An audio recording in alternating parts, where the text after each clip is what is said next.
Dollars کی appeal جو ہے کی ہے کہ پاکستان کے پیسے چاہیے. دنیا ہیلپ کرنا چاہ رہی ہے لیکن ہمارے حکمران جو ہیں وہ ابھی اس چیز سے باہر ہی نہیں نکل پائے کہ کس طرح ہم ایک ہی اپوزیشن پارٹی کو دبا کے رکھیں.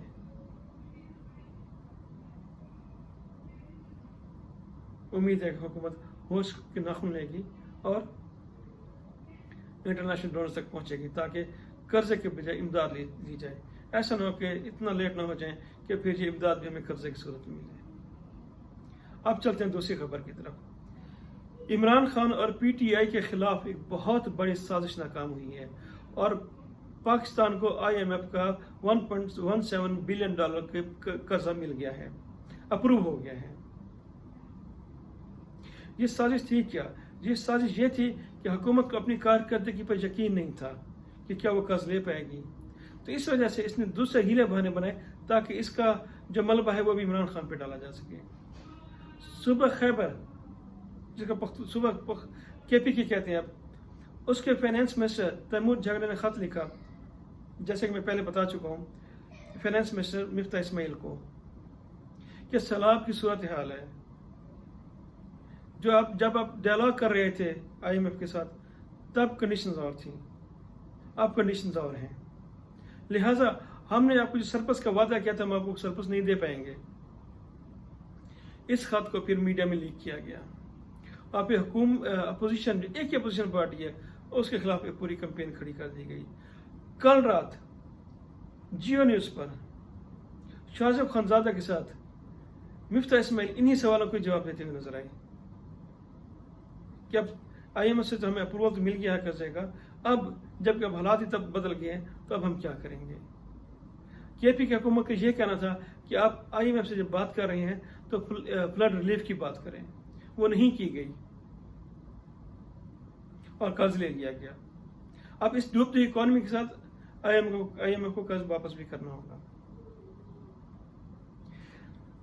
دوسری سازش یہ کی گئی کہ ایک کال لیک کی گئی سابق وزیر خزانہ شوکت ترین کی. اس کی ٹائمنگ دیکھیں کہ جب آئی ایم ایف سے ڈائلاگز ہو رہے ہیں اور پھر عمران خان رات کو ٹیلی تھون کرنے جا رہا ہے کہ وہ سیلاب زدگان کے پیسے اکٹھے کر سکے، اسی موقع پر ہی یہ آڈیو ریلیز کر دی گئی. اور اس کو سوشل میڈیا نے تو اتنا زیادہ نہیں اٹھایا لیکن چند بڑے میڈیا ہاؤسز کے صحافیوں نے اس کو بہت بڑی ہائپ کے ساتھ اٹھایا کہ سازش ہو گئی اور عمران خان جو ہے وہ اور پی ٹی آئی جو ہے وہ پاکستان کو ڈیفالٹ کی طرف لے کے جانا چاہ رہی ہے. پاکستان کو تو پی ٹی آئی نے اس دور میں بھی ڈیفالٹ نہیں ہونے دیا جب پوری دنیا میں کرونا تھا، پوری دنیا کی جو اکانومیز تھیں وہ بیٹھ گئی تھیں، تب بھی یہ گورنمنٹ پرفارم کر رہی تھی، تب بھی اس گورنمنٹ نے کوئی انٹرنیشنل پلی نہیں لی تھی کہ ہمارے قرضے معاف کریں، ہم قرض نہیں دے سکتے. پھر بھی انہوں نے اپنی تمام فائنینشیل کمٹمنٹ پوری کی اور ڈیفالٹ نہیں کیا. ڈیفالٹ خطرہ تو اب پیدا ہوا جب سے یہ ریجیم چینج آپریشن ہوا ہے. تو یہ سارا قصہ اس لیے تھا کہ اگر عمران خان اگر حکومت کو قرض نہیں ملتا تو یہ کام بھی اپوزیشن پہ عمران خان پہ ڈال دیا جائے. اب تیسری بات ہے مریم نواز کی ٹویٹر ڈسپلے پکچر جو ہے اس پہ. یہ پکچر کیسی ہے کہ مریم نواز نے ایک بوڑھی عورت کو اپنے ساتھ لگایا ہوا ہے. اب سوشل میڈیا کا دور ہے، تصویر بنتے اور پھیلتے دیر نہیں لگتی. پہلے تو یہ دکھایا گیا کہ مریم نواز نے اس عورت کو ایک زبردستی، وہ عورت احتجاج کر رہی تھی، اس کو زبردستی اپنے ساتھ لگایا اور ساتھ میں کھڑی خاتون نے اس کی پکچر لے لی. اور اس کے بعد مریم صاحبہ نے اپنے اس پہ ٹویٹر پہ لگا دیا، کہا کہ آج سے میری یہ ڈی پی ہے، آپ دیکھ سکتے ہیں. پھر اس کے بعد اس عورت کا انٹرویو شائع ہوا، اس متاثرہ خاتون کا. اس نے کہا کہ یہ ہمیں خالی ہاتھ مل کے چلی گئی ہے، ہمیں کچھ نہیں دیا، ہم ناشتہ کھانا کیے بغیر 10 بجے یہاں پہنچے اپنے بال بچوں کے ساتھ کہ شاید ہماری امداد کے لیے آ رہی ہے. نہیں، وہ آئی، اس نے پکچرز بنائی اور چلے گئی، ہمیں کچھ نہیں دیا، نہ ہی کوئی وعدہ کیا کچھ دینے کا. ہم جس کنڈیشن میں تھے ابھی اس کنڈیشن میں ہیں. تو اس ڈی پی پہ مت جائیے گا، اس ڈی پی سے دھوکہ مت کھائیے گا، بلکہ کوشش کیجیے گا اگر آپ کو یہ انٹرویو اور یہ کس طرح سے تصویر لی گئی ہے سوشل میڈیا پہ مل جائے تو اس کو فالو کیجیے گا۔ بہت شکریہ۔ پاکستان